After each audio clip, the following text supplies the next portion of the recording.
Welcome, welcome, welcome, welcome to day 5 of the Black Student Success Week, the Black Hour webinars. Welcome, welcome, welcome. What's going on? How y'all feeling this year, huh? Y'all liking it? Year 5? Y'all like that smooth jazz? Shout out Dr. Elliott, aka Uncle Baba. Let us know what you enjoyed so far this week. Put it in the chat. What has been most interesting or informative for you? If you've missed any of this week's webinar, we want to continue to remind you that the Black Hour webinars, you can always review our graphic recordings through our link tree. We're going to have those sketch effects, also called our graphic recordings, available for you in case you missed anything. They summarize the day's events. We have a very, very, very, very, very special show lined up for you today. But before I do that, let me get some logistics out the way. Next slide. Can we get our sponsors? Quick shout out to our sponsors. Got to make sure that we continue to plug you. Without you, we wouldn't be here. We really appreciate you. But also, I want to take a moment on the final day of the Black Student Success Week for this year to shout out those that are working behind the scenes diligently on making all of this production happen. Shout out Rena, shout out Carmel, shout out our point of contacts, shout out our regional leads, shout out the Black Student Success Planning Committee. My goodness, y'all don't understand. These folks is meeting sometimes weekly, monthly, throughout the year, putting this all together. So I want to give a big, big shout out to all of you. And for sure, got to give a shout out to the architect, our leader, our hero, our brothers in arms, Dr. Keith Curry. Salute, salute, salute. I know you out there watching. Appreciate all the work that you're doing. Thank you, thank you, thank you. All right. We got a big special announcement. I'm going to say this announcement. I'm going to get our agenda out the way. And I'm going to introduce our brother Bull so we can get into today's panelists because I'm loving the topic. But it's important that we all hear what's coming up. That was dramatic pause for effect. We are about to present the Black Educator Excellence Awards. That's it. That's it. That's right. They are coming. It is official. It will be here in 2025.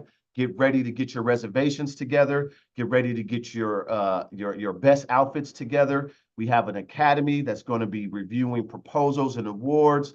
And this is going to be the creme de la creme of our industry. The Black Educator Excellence Awards will be cited as the most prestigious and renowned competitive awards in the field of higher education. What we found, especially coming from yesterday, hearing our practitioners talk about their experience of being on the ground, being the vocal, being the ones that's doing the work, is that we don't create spaces enough for the work to get highlighted and to highlight the individuals that's doing the work. So the B Awards will be coming. We're looking forward to that. Get ready, make your reservations now. All right, let's get into today's agenda. Let's not wait any further. Let's get into today's agenda. We are talking about AI. No, not Allen Iverson, but we are talking about AI and equity, digital race equity. We have some phenomenal speakers, some from the Chancellor's office. We have a phenomenal researcher, Dr. Jonathan Locust, and then we have a faculty panel discussion. Then we're going to have some very, very special closing remarks by a very, very, very special guest. Don't forget, stick around for the after party. The after party, yesterday's after party was fire. Okay, stick around for the after party. Scan the QR code so you can get the link. Shout out Dr. Banks supporting that work. Oh, man, it's been phenomenal. This year has been phenomenal. So hit us in the chat. Let us know what you've been enjoying. All right, Dr. Bull, are you ready? Where you at, my man? Hey, I'm here, man. I just want to let you know that I'm going to nominate you for the Braids Awards, the freshest cut. The braids is super tight, bro. See some brain activity with that. I'm looking forward to the BE Awards. That's dope. Yeah. But we ready? Yeah, we good. You good. Shout out Katrina. We know our sister, she was down and out all week, but she's with us in spirit, and we do this work together. So, but Dr. Boo, man, let's get it. Let's not waste any more time. I appreciate it, man. So I have the pleasure and honor of working with our first guest, teeing us off, as the Vice Chancellor of Digital Innovation Infrastructure Division, Dr. Valerie Lundy-Wagner. oversees technology and research for the California Community College Chancellor Office, and leads a variety of internal and external initiatives overseeing information technology systems, implementation of system-wide technology investments, and applications of research into evidence-based policy. Dr. Lundy-Wagner is a nationally recognized leader on equity in higher education, including how it connects to K-12 and workforce development. A former assistant professor and faculty fellow at NYU, Dr. Lundy-Wagner has also worked at the Community College Research Center, the leading authority on community college research and reform, Jobs for the Future, a national nonprofit focused on education, workforce development, and economic mobility, and California Competes, a policy research and advocacy organization. She's worked on all facets of the educational system, but she's a Richmond native, from Richmond, California. She got a bachelor's degree from UCLA. We won't hold that against her as Trojans, even though we're taking some L's out there right now to USC.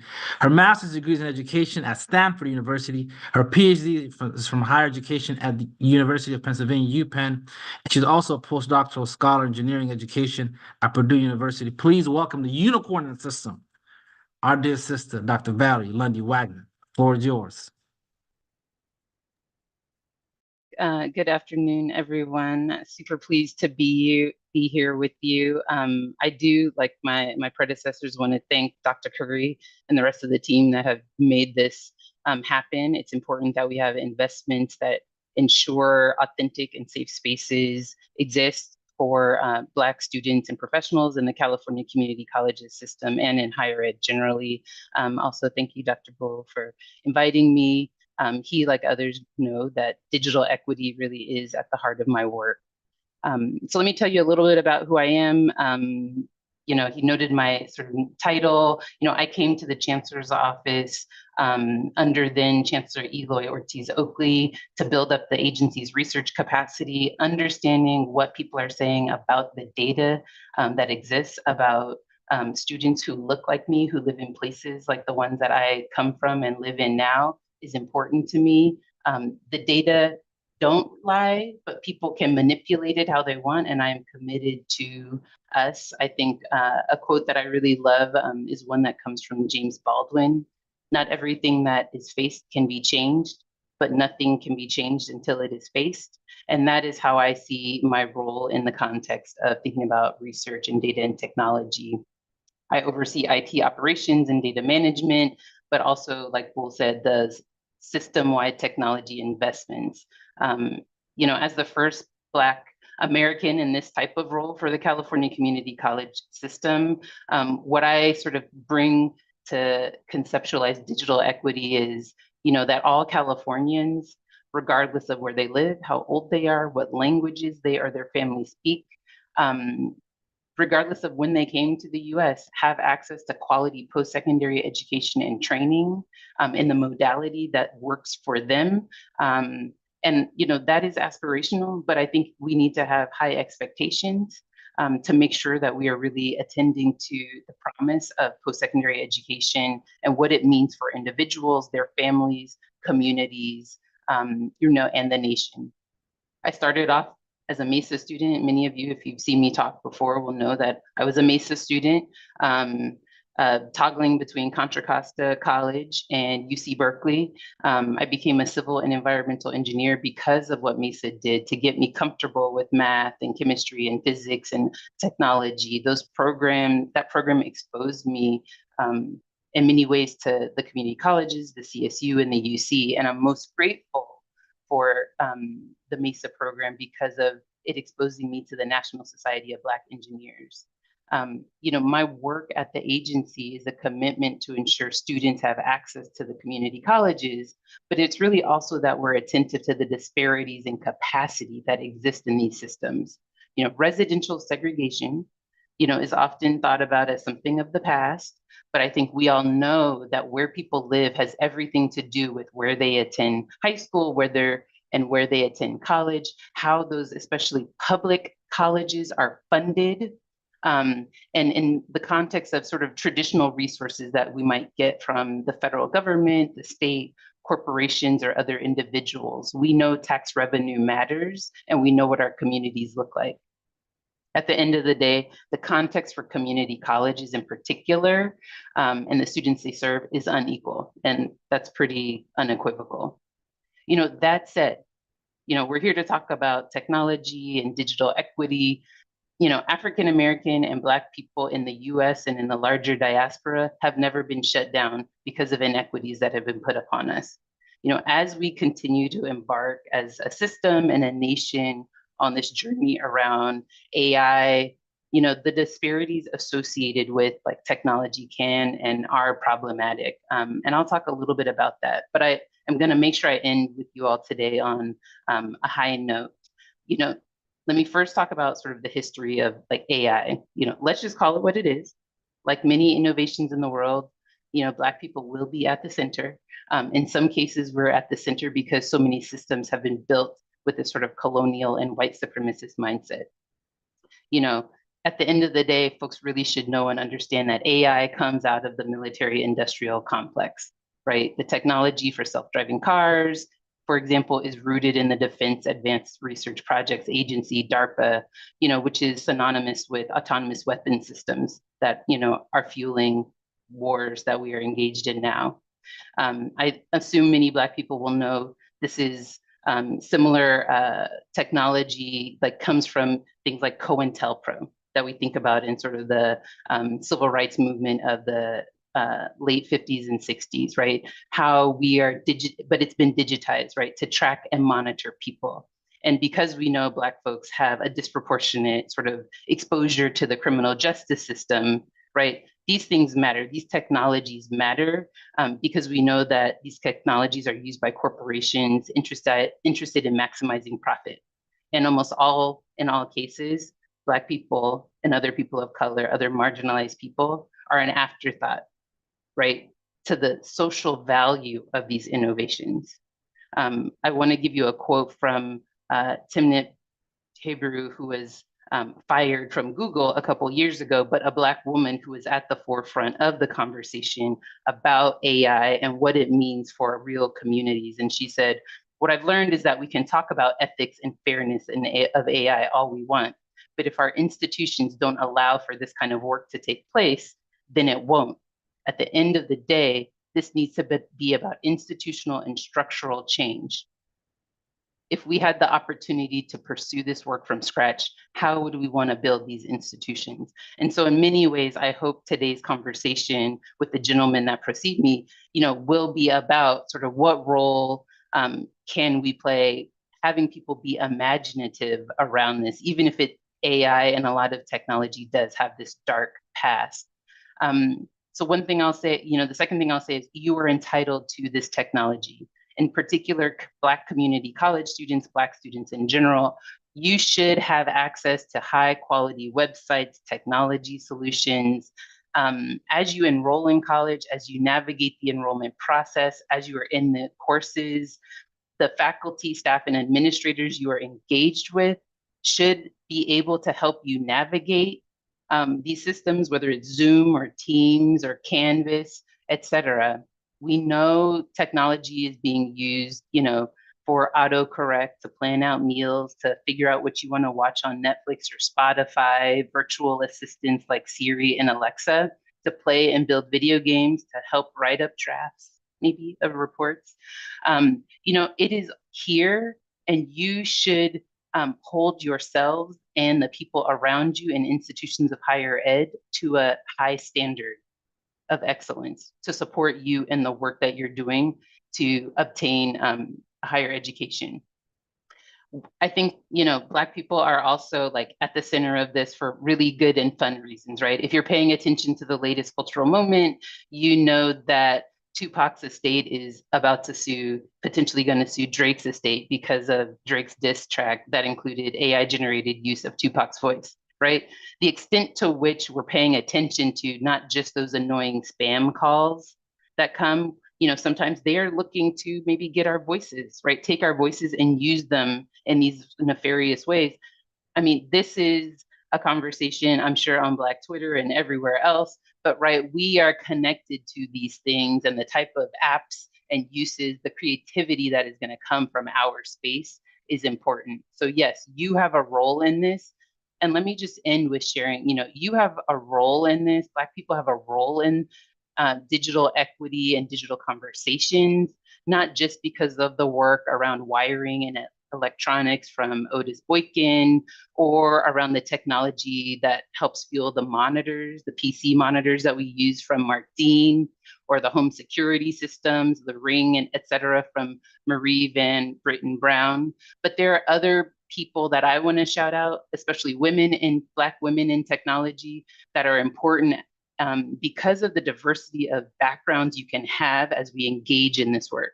So I know Camille Hirsch, she's the head of Spotify for Artists, Bazoma St. John, who was at Netflix for many years, a dear friend of mine, Stephanie Van Putten, who developed an app called Blendor that was sort of like Tinder, but for workplaces, that allowed them to take out race and gender and name in evaluating employees' resumes, and even Jessica Lee, who's the Chief Privacy and Security Officer at Loeb and Loeb. She focuses on privacy and security and really sort of this digital space and travels around the country nationally.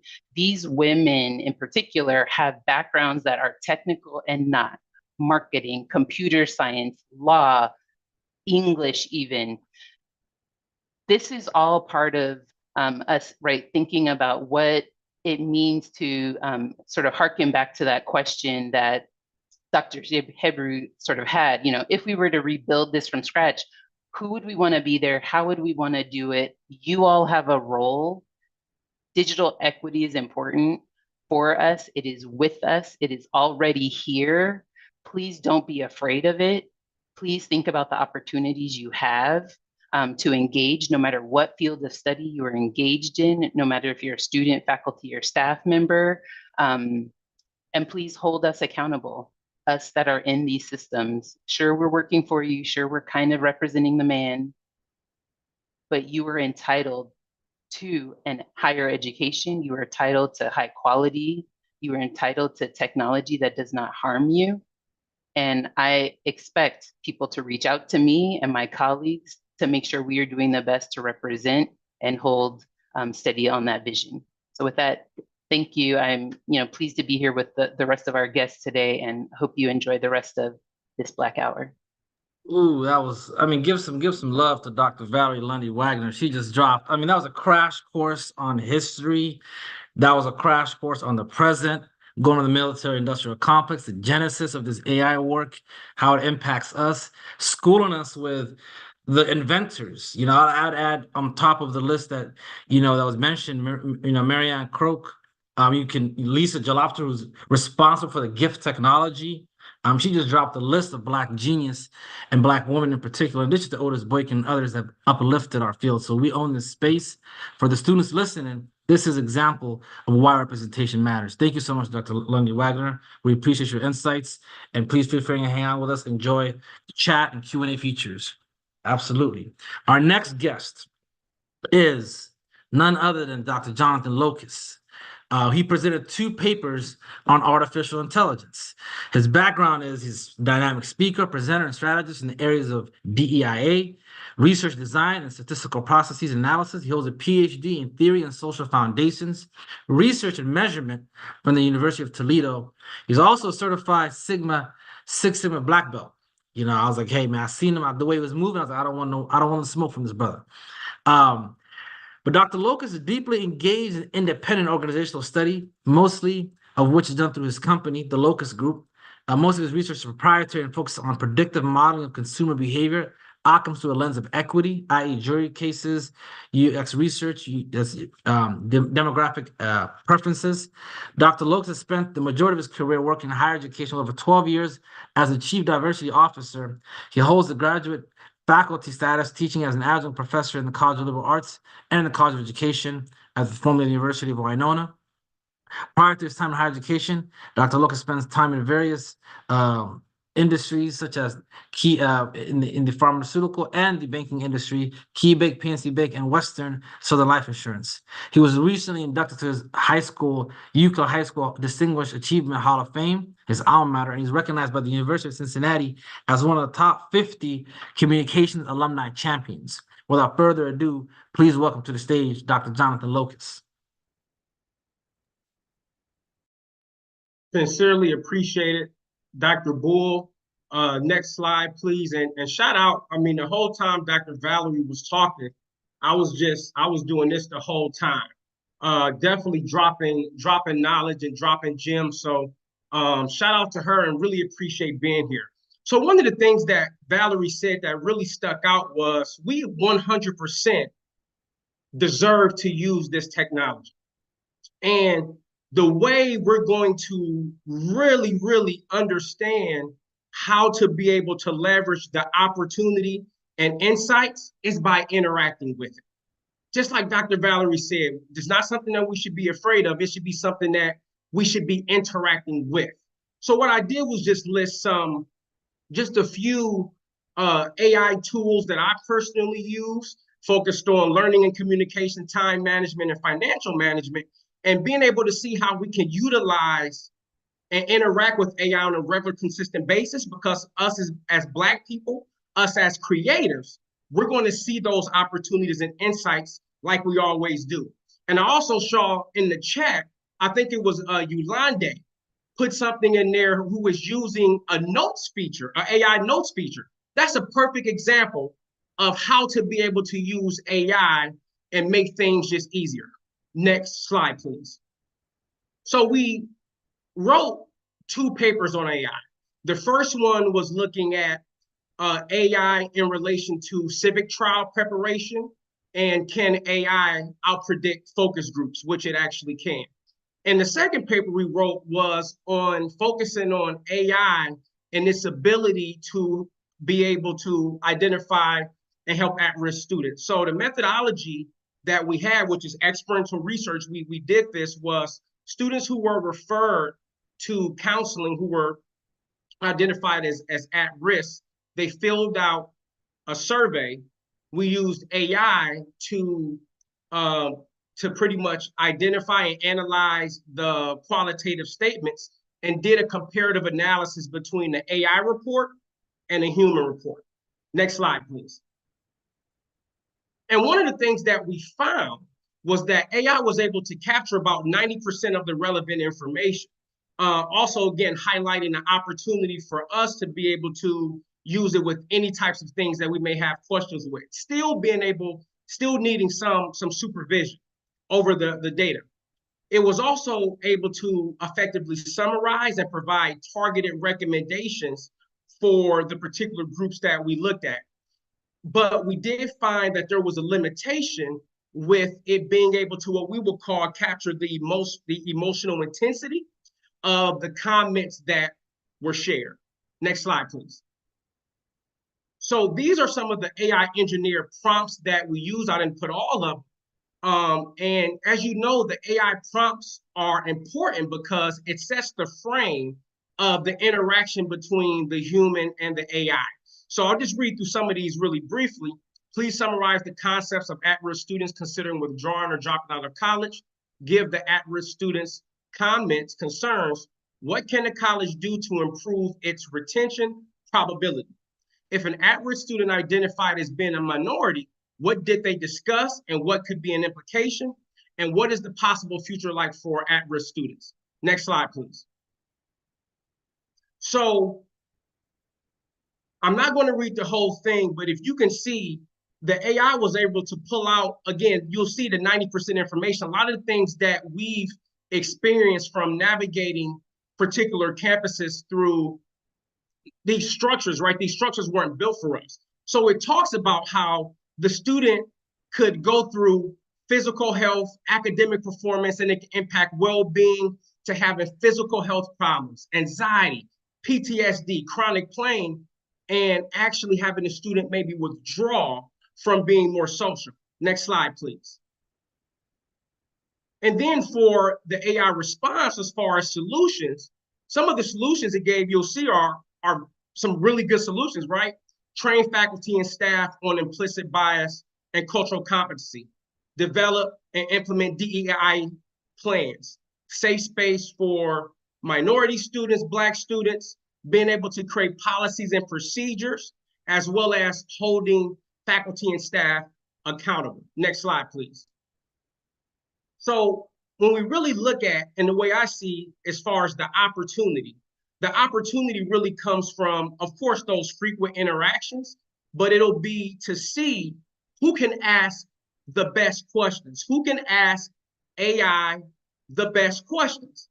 Because now with the technology evolving, you can streamline and save time on so many things. Like, for example, being able to analyze data from multiple sources, multiple types of reports, compare and contrast data, being able to have the AI give learning and teaching modules, being able to say, here's a set of data, and as you respond to questions, use this information, as well as teaching modules, being able to have AI pull information from places and spaces based upon particular things. And I think this is where us as Black people really have an opportunity, because our experiences has been so unique and still yet be able to be creative through all the things that we've been through. So we will be able to come up with unique solutions, but it's going to come up to critical inquiry, being able to ask the best questions. And as far as higher education, it can really be used to start to develop at-risk behaviors or even different academic struggles, and then providing those customized and tailored recommendations like we showed in the first one. Next slide, please. So when we look at AI in the classroom, I think there's, again, another opportunity not only for students, faculty, and staff to make the curriculum culturally competent. We've been working with some schools to where we've been creating prompts, which I shared the importance of prompts earlier. And for students who were struggling with writing, we created these prompts. For example, I'm working on improving my grammar skills. Can you generate 3 sentences using whatever the grammar rule is? I'll need to correct any errors and explain the grammar rules. So even being able to have an interaction that can propel academic progress. And lastly, I'll say being able to, next slide, please. Lastly, I'll say being able to incorporate it in different ways to where the student can act as the, being able to analyze and critique AI responses in order to then see what's accurate, what's not accurate, and then being able to incorporate it in different problem-solving exercises. So thank you. I appreciate it, Dr. Bull. I'm gonna turn it back to you, sir. Thank you so much. Appreciate you, Dr. Locust, for giving us that important information. And thank you again, Dr. Wagner, for giving us the space to really encourage our people to take advantage of this. Now, Dr. Wagner and Dr. Locust kind of give us the foundational understanding, the implications currently what's happening. But I want to bring this to even a more granular level. We're going to go a little bit deeper here. So I want to invite this faculty panel here to kind of have a discussion about the implications of this. So first we have Mr. Alphonso Brown, the solution-focused senior executive consultant and professor with more than 25 years of success across the aerospace, defense, information technology, higher education, military, industrial complex that we spoke about. Leveraging extensive experience working with industry involved with government and dealing with government agencies. He's a valuable advisor for any organization, but he's also a cybersecurity professional with a record of success as a faculty member as well. So please, as the president and CEO of ALCA IT Solutions, please welcome Alphonso Brown. His extended bio will be in the chat. Next, we have Mr. Sengal. Kidane Sengal holds a bachelor's degree of science in physics and a master's of science in computer information systems with over 15 years of experience in the IT industry. Mr. Sengal has contributed to various facets of technology, from system architects, networking, and database to cybersecurity. For the past decade, he has been shaping the minds of future IT professionals as a dedicated professor of IT, passionate about bridging the gap between theoretical knowledge and practical application. And Mr. Sengal brings real-world insights to the classroom, preparing students for the dynamic landscape of modern technology. Last but not least, we have Professor Mohamed Sharif-Idiris, who combines a robust educational background with extensive professional experience in IT, cybersecurity, holding a bachelor's of science degree in computer science from SDSU and a master's of science in cybersecurity. with industry certifications highlighting his expertise. He specializes in software engineering, insider threat, cloud security, AI, and cyber defense, honing his skills through rigorous study and practical application. He's also in a dual role as CEO of Digital Nomadic Solutions and a tenured faculty member of cybersecurity at Southwestern College. He embodies a unique synergy of academia and industry expertise in his role as a tenured cybersecurity professor. Mr. Sharif-Idiris has spearheaded transformative initiatives in academia, and he played a pivotal role in developing cutting-edge cybersecurity curriculum, integrating industry best practices and emerging technologies to prepare the next generation of professionals for the evolving digital landscape. And his extended bio will also be dropped in the chat. And with me, of course, is the BEE honoree for the best hairstyle, co-moderator of the week, holding it down this whole week, Dr. Eric Candy. So as I lead with the first question, gentlemen, first and foremost, give him a round of applause, give him some love.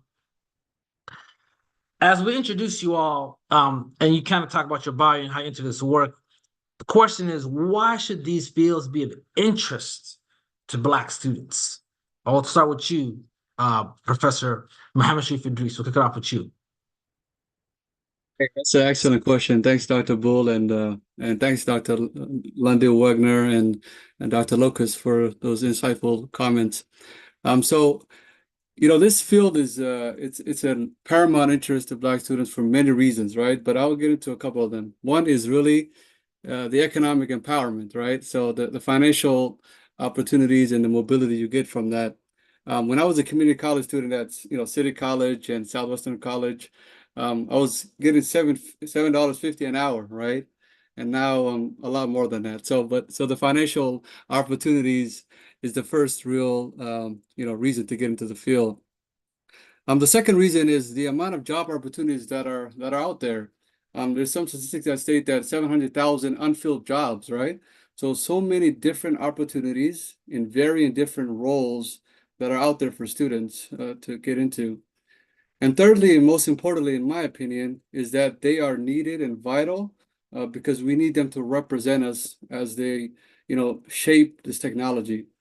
Dr. Lundy-Wagner just discussed it, right? How do these AI systems work? They consist of training data, and a lot of this data over the past 100 years, if you look at it, there's been a lot of systems of inequities, prejudice, discrimination with that particular data, with regards to housing, law enforcement, and many other different fields. These AI models will continue to, contribute to this racism in the digital world if there's no accountability.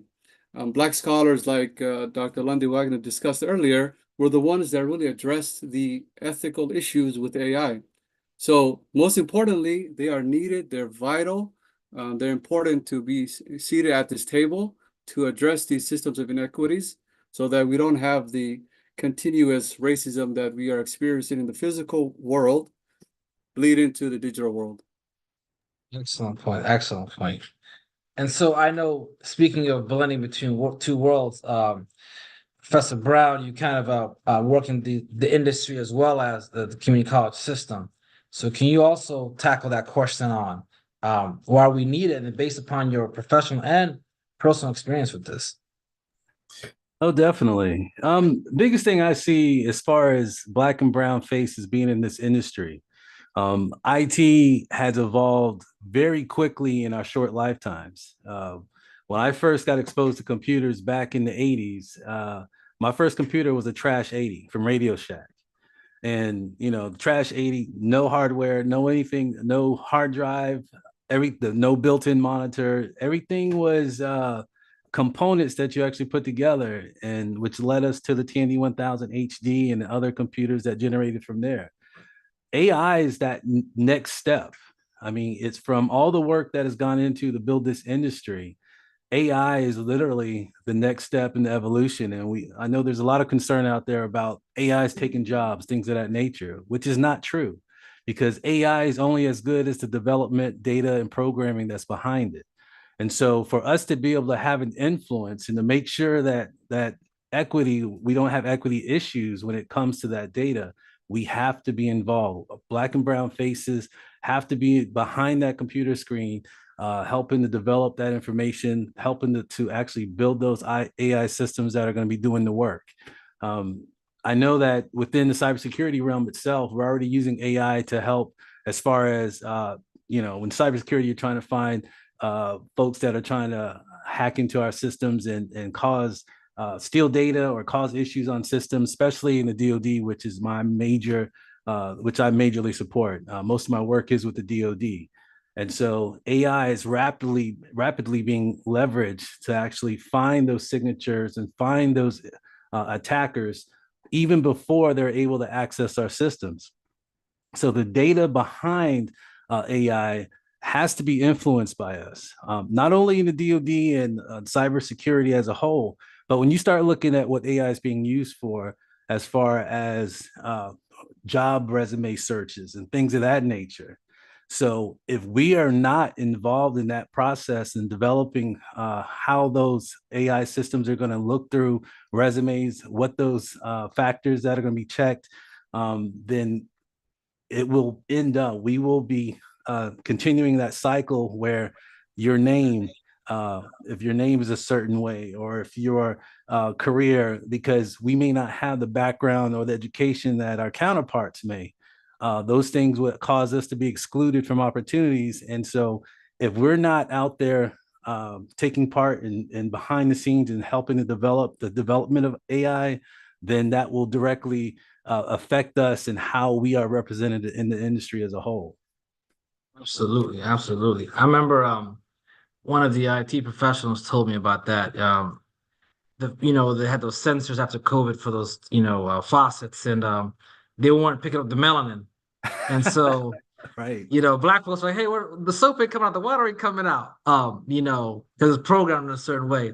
So Professor Sengal, I'm gonna go to you, because the last 15 years or so, you've been shaping the classroom to prepare them for the workforce industry. What are some of the conversations you've been having with students to adequately prepare them as well for this world?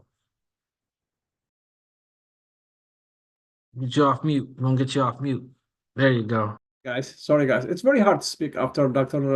Alphonso and Dr. Jonathan, and then it's hard, and of course Mohamed. But let me tell you from my experience, when I came to this country, started learning computers right here, I have seen 4 major changes in the last 25 to 30 years. First, the World Wide Web, right?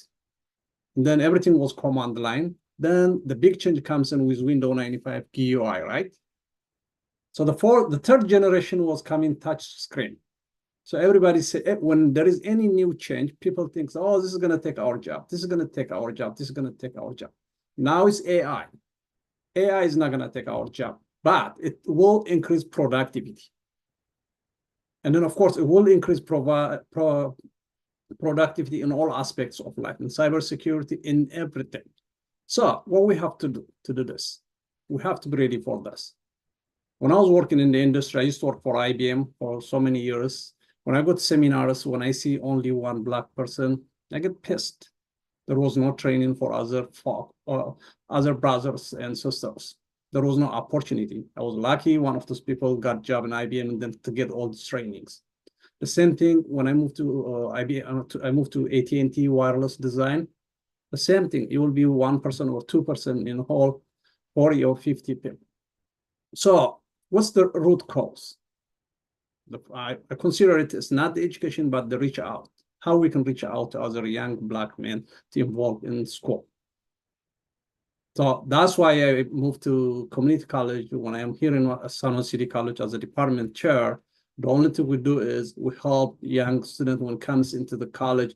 When they came to the counselor, we reach out to them personally and then tell them that, okay, IT is general, but we specifically tell them that these are the careers. So if you finish one, it will take you to another one, and then you can accomplish. So as educators, we have to reach out to young people and then explain them. Some students, I see that AI doesn't belong to them. So, oh, I cannot do that AI, I don't have that much knowledge. No, you can do that. All you need to do is dedication. So as educators, we need to reach out to our young brothers. I want to hop in here, Bull, and ask the whole panel, because this is an interesting conversation, and I don't think we're having it enough, especially in circles affecting Black student success. In the realm of AI and equity, what are some of, and you spoke about this a little bit, Professor, but I'm wondering if we could get a little bit more detailed and explicit. What are some of the notable benefits or positive developments emerging within this industry? And then how do these advancements contribute to creating a more equitable landscape in technology and cybersecurity and just for our students in higher education overall?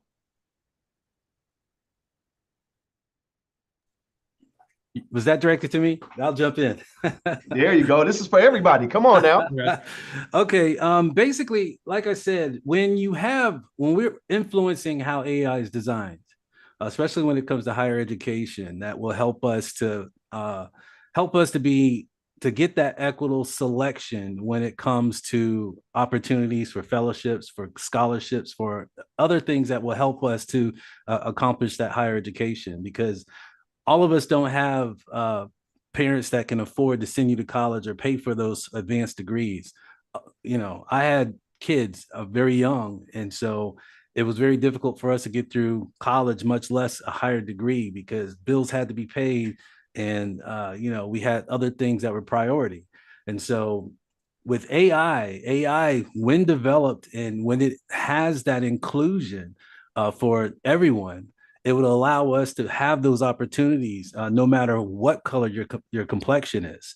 So those Black and brown students will have those opportunities for those scholarships, for the fellowships that allow you to do the research you need to do, that will get you the internships that are needed for you to get that industry experience. Because let's face it, when you graduate from college, the number one problem we see right now is students are not getting the jobs they thought they would.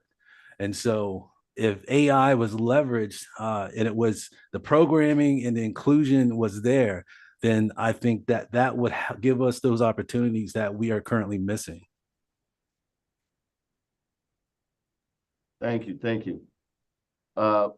Anybody else want to jump in on that? With just what are some of the emerging positive developments of this industry, and how is it really going to be equitable for our students? I think you're on mute. Professor Sengal's already off mute. Go ahead, Professor. Now you're on mute.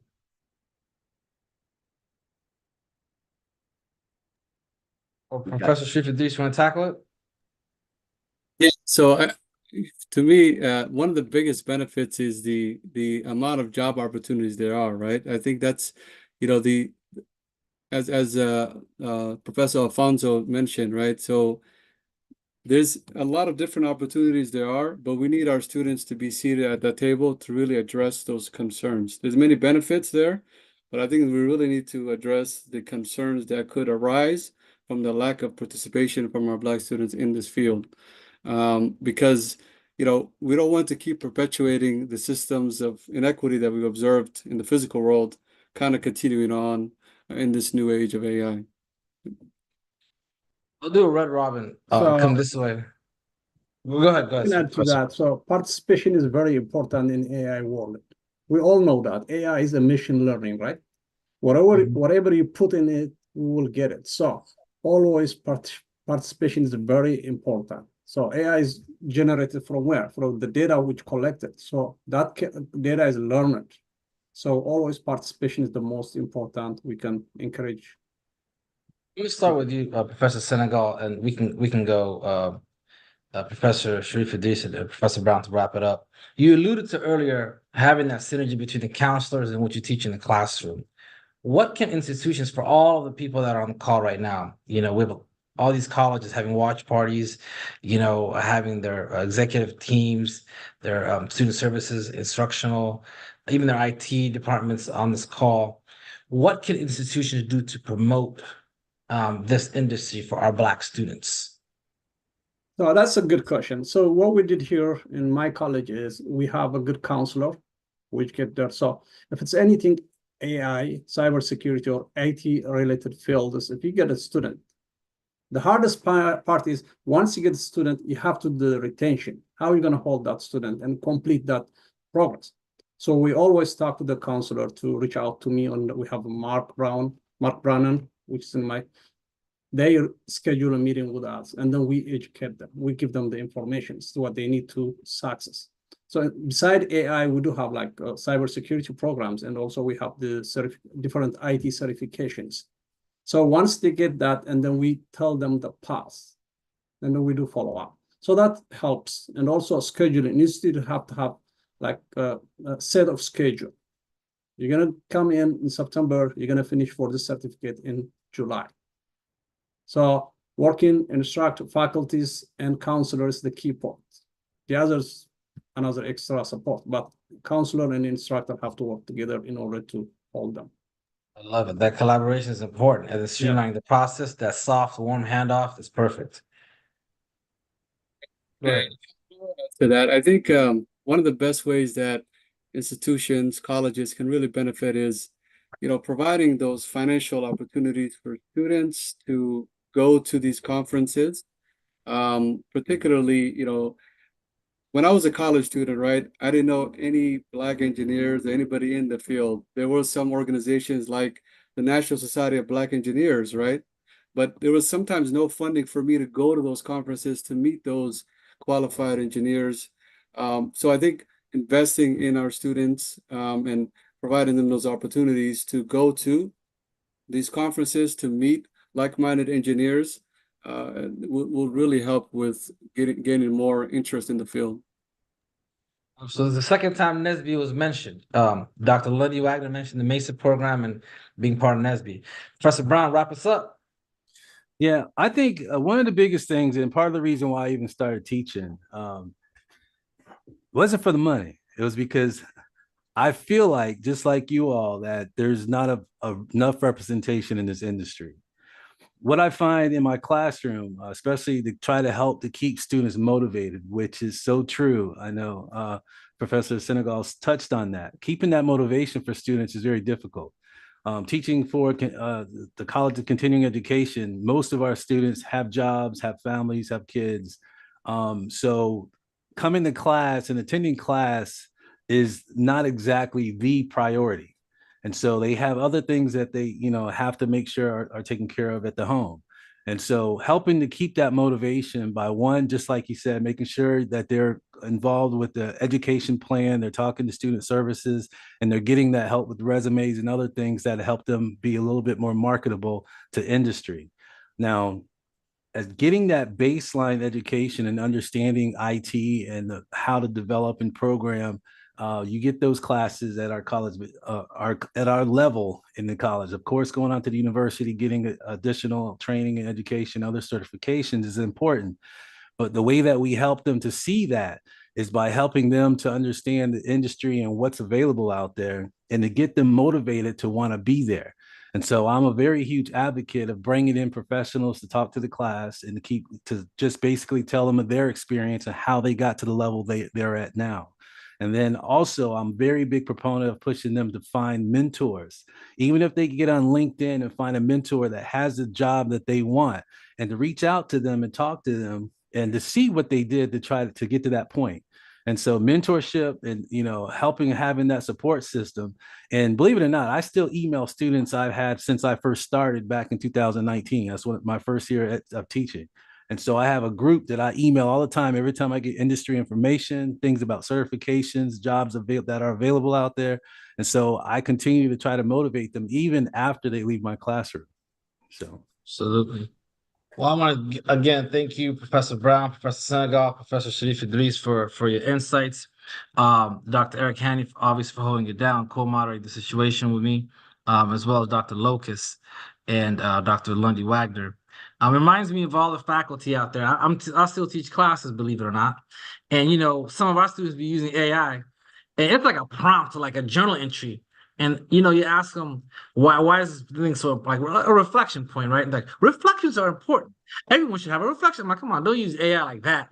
Just at least, customize it a little bit. Don't make it that obvious. So, I know faculty are quite a bit struggling with kind of incorporating AI in the classroom. So hopefully you all can, lead this work. Very insightful, very helpful information here. Again, give our panelists some love. We dropped their information in the chat. I have the pleasure and honor of bringing up my OG, my boss, my president. He is a gentleman and a scholar. I want to just correct the record for Dr. Ricky Shabazz here. He's a gentleman and scholar who is going to kind of close us out in this very important week. Dr. Shabazz he's a Ricky Shabazz, as he goes by Ricky, enthusiastic student center leader with over 20 years of executive experience. You know his degrees, you know his acumen. He's one of the leaders in when we talk about mentorship. He just won an award. Lincoln Fellow, Aspen Fellow, all the different things. And so he's an unapologetic Black African man who centers equity in the work that he does. Please welcome to the stage to kind of close us out, Dr. Ricky Shabazz, and provide some insights. Dr. Shabazz, the floor is yours.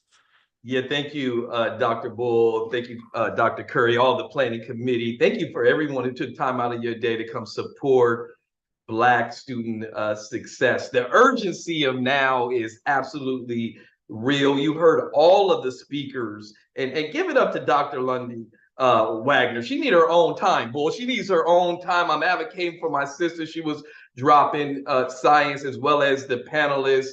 You heard all of the panelists say something that is directly connected to the urgency of now being real, and that is representation matters. Everybody put in the chat, representation matters. Every one of our speakers said that the urgency of now building a better future together comes from a 1967 book from Martin Luther King. Folks, we are still dealing with things that took place during the civil rights movement. And Dr. King asked this very simple question: where do we go from here? Chaos or community? This is directly connected. Chaos or community is directly connected to this AI discussion, because people are losing their mind over AI. And you just saw 4 or 5 brothers talk about how representation matters in the tech field. You heard Dr. Lundy-Wagner talk about how representation matters in the tech field. And here's what matters in the community college. We serve more Black students than any other educational system in the world. We need Black students to continue to complete their degrees, whether it's a certificate, whether you're going to go to school and get a bachelor's, master's, or PhD. We are losing too many Black students. At last account, 63% of our Black students don't complete. And I believe one of the reasons they don't complete is because they don't feel like they belong. And so you heard that representation matters. In order for us to have more Black faculty members, we need you to complete your master's degree, your bachelor's degree. And let me say, it's not going to be easy. I want everybody to put in the chat, help is good. Help is good. I got to tell my 14-year-old daughter, help is good. And as we do Student Success Week, we close it out. The reality is we're doing this because we need you to get busy with these finals, these midterms. Your college offers free tutoring. Somebody type into the chat, free. There's no reason you shouldn't be going to tutoring. There's no reason you shouldn't be going to your faculty's office hours, whether they're white, Black, Latino, I don't care what color they are. They need to know what's going on in your life. They need to know what questions you have. They are there to serve you. The urgency of now is you need to take yourself to tutoring. You need to tell someone that you need some help, because we need you. You must overcome these challenges so that you can get your bachelor's, your master's, your certificate, because you heard every one of the speakers say that representation matters. So Bull, not only am I a scholar, Bull, I learned this from you. I'm declaring that everybody who is listening is a scholar. You have the scholarly acumen to accomplish all of these challenges. And here's why. You are the dreams, you are the hopes of a slave. You're the dreams, you're the hopes of your ancestors. And so there's no reason you can't accomplish it except for you not going to tutoring, you not going to your professor's office hours, you not tapping into the available resources. You cannot do this alone. Matter of fact, it's not even designed for you to do this alone. You heard about the National Society of Black Engineers. That's a group. That's a group of people coming together to help one another. So your brother that knows this answer, your sister that knows that answer, and collectively, we have all the answers. The help is there, but you got to take one step toward it. California has the 5th largest population of Black people in the country, which means the solutions are here. The solutions to AI, the solutions to cancer, the solution to all the isms that are going on. And I'm proud to say, as I transition out of this, there are 6 UCs that have, there are 6 Cal States that have Black presidents. Representation matters. And those presidents thought enough of you all and this work toward improving Black student success that they shot a video. The chancellor of the Cal State system is a Black Latina, an Afro-Latina. She thought enough of you all that I just read on Twitter. She set aside millions of dollars to increase Black student success. There are people who want you, who need you to be successful. So, Bull, let's transition to the presidents from the CSU that are talking about how important it is for our Black students to be successful in the community colleges, because most Black students start at a community college, and we need you to transfer. We need you to go to tutoring. We need you to talk to your professors. Let's transition to the video. Thank you to everybody who helped with Student Success Week. This is urgent. Thank you, Dr. Shabazz. All right.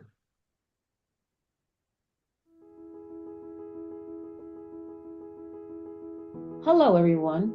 The California State University is proud to partner with all of you in celebrating Black excellence and elevating Black student success across our state.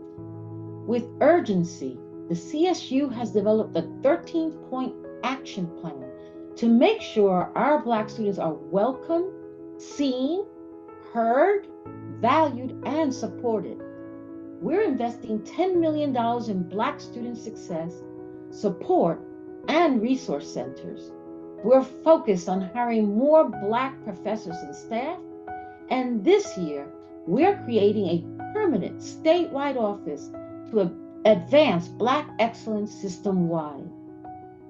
Whether a student is continuing a family legacy of higher education, the first in their family to attend, looking to transfer from a community college, or an adult who wants more from life with a certificate or degree, the CSU offers the programs and support they need to reach their dreams.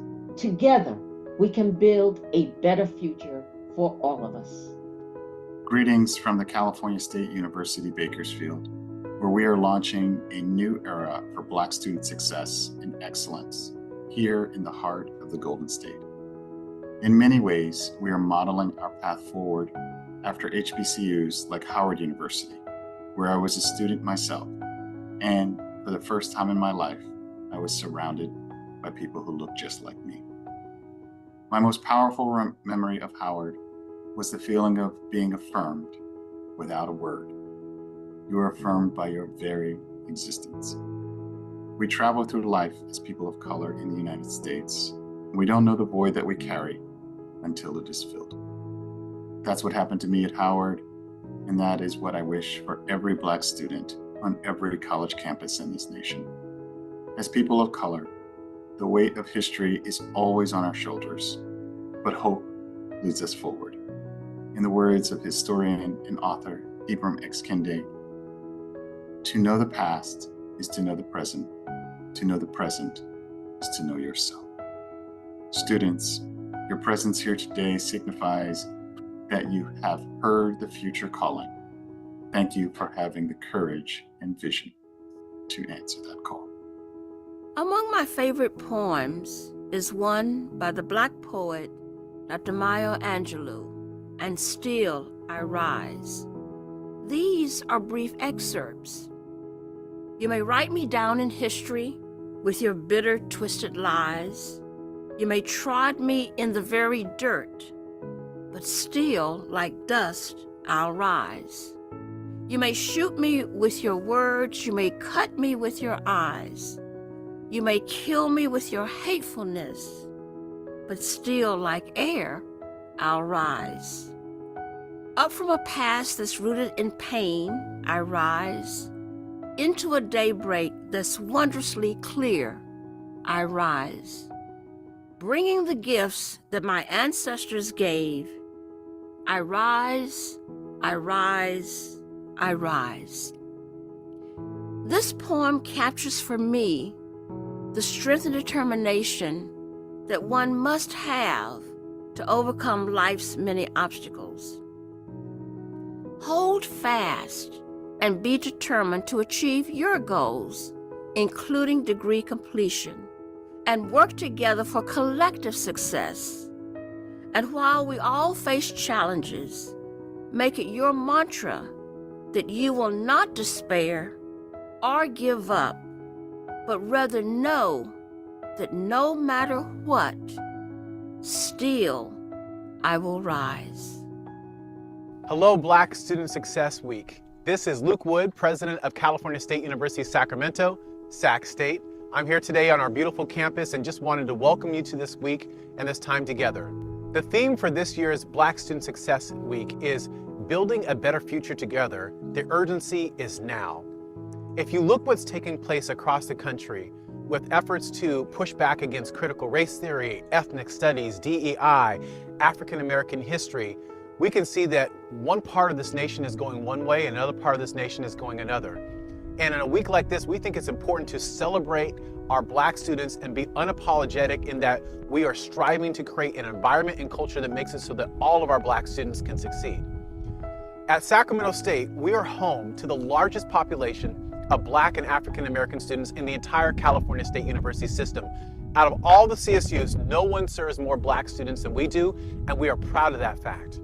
We're also the only institution in all of California, except for Compton College, that has been designated as a Black serving institution, both by the City of Sacramento, the County of Sacramento, and the California Legislative Assembly. We're also the only institution in the entire nation to have a Black honors college, an honors college that is specifically designed to serve students who are interested in Black history, life, and culture. In this honors college, our faculty have a demonstrated record of success in teaching and serving Black students. We have 17 faculty on assigned time to do that, over 6,000 square feet of space for a seminar room, office suites, and your own student center, and scholarship dollars, including a $500 scholarship for books and a $1,500 scholarship for tuition and fees. And so you put all this together, a set-alone experience at an institution that has a high enrollment of Black students, that is a Black serving institution and has a Black honors college. During Black Student Success Week, we want you to know that Sacramento State is a place that you can call home. Let us continue to reflect on the urgent need to foster an environment where Black and African American students thrive. The theme, Building a Better Future Together, the urgency is now, underscores the critical importance of our collective efforts in ensuring equity and opportunity for all. By being champions for innovative approaches and having unwavering commitment, we can dismantle barriers and create pathways to success for every student. Let us seize this moment to reaffirm our dedication to building a brighter future where everyone can reach their full potential. Together we can make a difference, and together we will create a more inclusive and just society for generations to come. Thank you. As we draw Black Student Success Week to a close, it's important for me to reflect on the powerful theme you've chosen, which is building a better future together, reminding us that the urgency is now, the fierce urgency of now. This week has been about more than just celebration. It really is about a call to action. And since ideas are the substance of behavior, it is important that you put the right ideas inside your head such that your behavior is in line with your thought process. Now, we've seen the strength and resilience of our Black student community, and we've recognized the challenges that they face. They are tremendous. But also these challenges right, are not simply, right, isolated incidents or circumstances. Because amid those challenges, there's hope. And by coming together, supporting one another, and taking meaningful action, we can overcome barriers and pave the way to a brighter future. My friends, the urgency is now, and it's up to each and every one of us to keep pushing forward. So let me invite all of us to continue this journey together, building a future where every Black student can thrive and succeed. So I want to thank you and everyone who participated, and let's keep the momentum going. And I'm reminded, right, as we close this, Brother Malcolm was clear that education is the passport to the future, for tomorrow does belong to those who prepare for it today. But it's also true, as the great Algerian psychiatrist Frantz Fanon argues, that each generation out of relative obscurity must reach out and seek to fulfill its legacy or betray it. You have an opportunity to fulfill rather than betray that legacy, and the education that you are receiving and trying to build a better future, particularly as you underscore the urgency being right now. You have a chance to build a future that allows you to better negotiate that landscape to a productive and brighter future. For those of us at Cal State University Dominguez Hills, I'm Dr. Thomas Parham. Come see us. Take care and congratulations.